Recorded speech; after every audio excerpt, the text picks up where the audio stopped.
A Milwaukee man said he tried to stop a fight, but in the process became a victim. He spent 14 days in the hospital, and the man who could have killed him has spent weeks on the run. Jeremy Ross with tonight's Wisconsin Most Wanted. Things were really out of hand. Conflict intersected with chaos.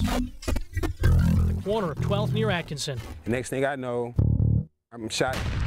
By the time investigators were on the scene March 19th, I just lost all air. a Milwaukee man was fighting for his life. The man accused of pulling the trigger, 20-year-old Devon Adams, was gone. Everything went black to me. When Darrell Wynn woke up, I was shot once in the chest. he was in the hospital. His scars from surgery and the bullet remain. They told me it was seconds. I was minutes away from death. We're real lucky that we're not talking about a homicide here. James Thomas, investigator for the Milwaukee County District Attorney's Office, tells us it all started Because of a purse. Wynn is still coming to grips I didn't even know that the purse existed at first. with the handbag, triggering the shooting. He says his cousin left her purse at a home in this neighborhood. A group, including Adams, went looking for it. They brought this guy along with them as a reinforcer. And that's when things went downhill real fast. Thomas says fists started to fly when the purse wasn't found. Next thing I know, this guy pulls a gun out like 3 or 4 times. He's waving the gun around. It's not clear if the purse was ever found. What is clear, U.S. Marshals are intent on finding Adams. You know, the sooner we can get him off the streets, the better. An alleged gunman leaving his mark on a victim. Violence carried out because of a carryall. I can't wait till they catch him. He is not called a scientist, but he had some of the tools of the trade. Specimen jars, petri dishes. Back in 2005, law enforcement says 64-year-old Denny Hughes was trying to use those containers to manufacture something malicious. The biological agent ricin. That's a toxin originating from castor beans. When broken down and refined, it can prove deadly. Ricin is right up there with anthrax or mustard gas. If inhaled, it poisons its victims on a cellular level, meaning death could occur from the inside out. How he was going to use that biological agent at this point to us is unknown. Deputy U.S. Marshal Jeremy Lesh says Hughes' home in Vilas County turned out to be a makeshift laboratory, and other finds followed.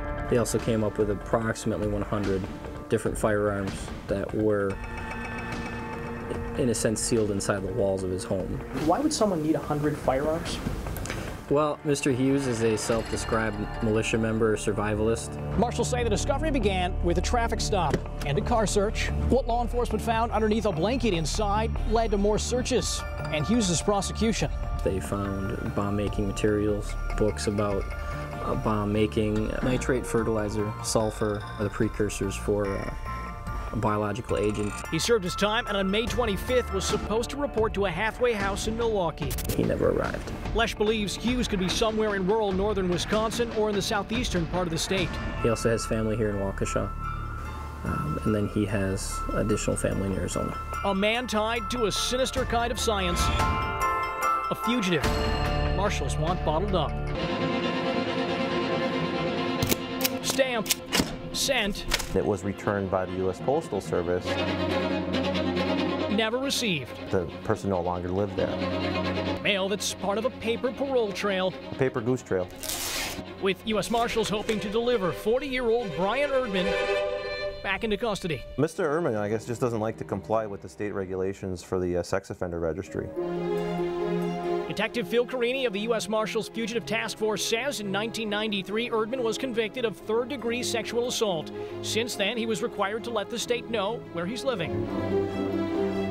Sent a letter to Mr. Ortman's residence. But recently, the message hasn't gotten through. That person did not live at that address. They subsequently received a phone call from Mr. Ortman providing them with a current address. Marshals say another letter was sent out, but when it arrived at the new address, Ortman wasn't living there. That's a violation of his parole, and it's not the first time. He also has 2 prior convictions for failing to comply with the registry in the past. He's got a 33-page criminal history, ranging from the sexual assault, burglaries, thefts. Law enforcement says his arrests spread across counties, including Milwaukee, Waukesha, and Walworth. I would classify him as definitely a career criminal. Ortman has a kind of permanent stamp on his upper left arm. He has a tattoo of a woman's name of Charlene. Trying to send a message to a fugitive, marshals want signed, sealed, sent back to law enforcement. It's gonna be the corner house.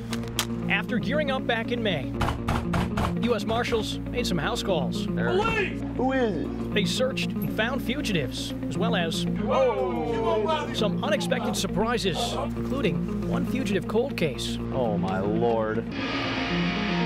Barbara Bruno should be living out her golden years at the age of 69, but instead, she's living on the run. She has quite a history that dates back quite a long time. On November 2nd, 1974, investigators were called to a home off of 24th Place and Hope Avenue. It started with a landlord observing what he believed to be blood in the back stairwell. Police would find more blood and eventually locate the body of James Hampton in a storage area. He was shot and killed by a then 32-year-old Bruno. Miss Bruno was already on probation and parole in the early 70s. Deputy U.S. Marshal Jeremy Lesh says even before the murder, Bruno was convicted of burglary and arson. Court documents show the fugitive warned another woman she would burn her house down. The threat became reality. 3 separate fires were set, causing $3,000 damage to the building. But if you fast forward to 1992, She got out of prison. not long after, Bruno would cut out on her parole. 16 years she's had a warrant. 16 years she's most likely been hiding in plain sight. This past summer, law enforcement's search for the senior led them to a quiet north side neighborhood. We believe she is in the Milwaukee area. But they failed to find their fugitive. Now marshals hope with your help, justice can be served even more than a decade later.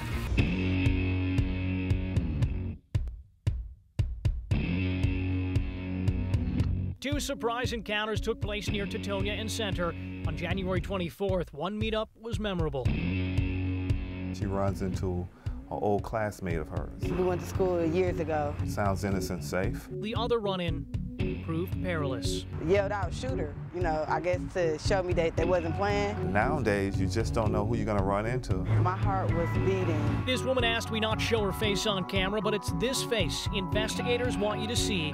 18-year-old Edward Neal Fry and another man were hanging out with a friend of this Milwaukee woman. Basically, hi, how you doing? The conversation was casual near a Shell gas station. Milwaukee County investigator James Thomas says Neal Fry and his friend walked away saying, They had some action lined up. I guess they were setting me up or plotting on me.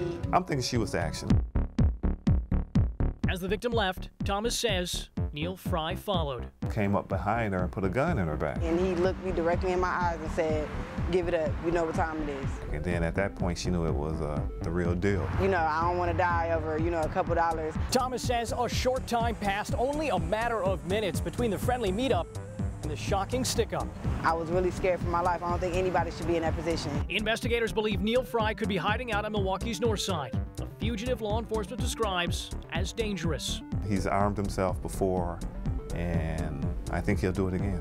A man U.S. Marshals hope to run into before he surprises anyone else. If he would do that to me over $100 or $150, whatever it was, he would do it to anybody.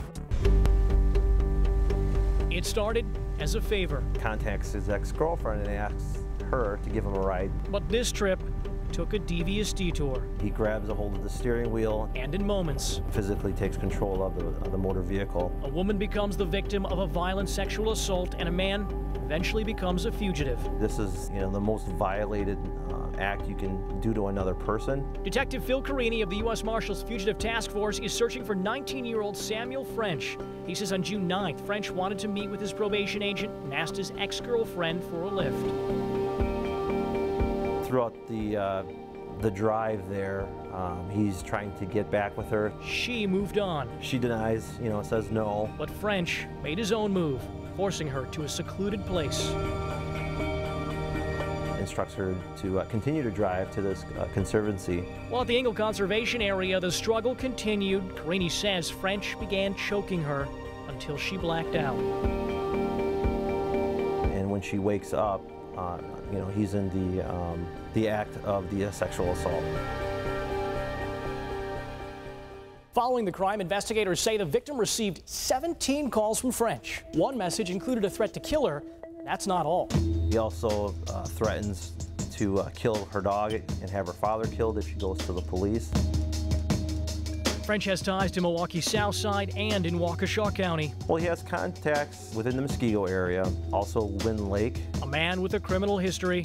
Batteries, aggravated batteries, robberies. Starts to kind of paint a picture of, who this person is. Marshals hope the accused rapist's next road trip will lead him into custody. If he does this to somebody he quote-unquote loves and wants to be with, can you imagine what he would do to somebody he doesn't like?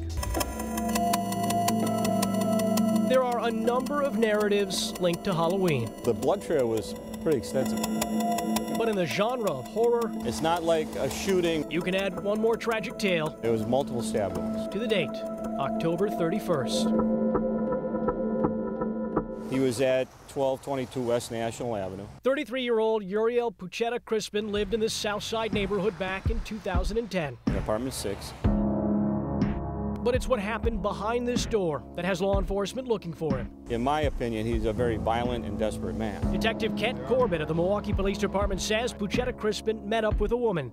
The criminal complaint details a money for sex encounter with more than a sentence of strife. Got involved in an altercation, a verbal altercation with her. During that altercation, ended up manually strangling her and killing her. Court documents show the 33-year-old later admitted to his roommate, quote, I killed her.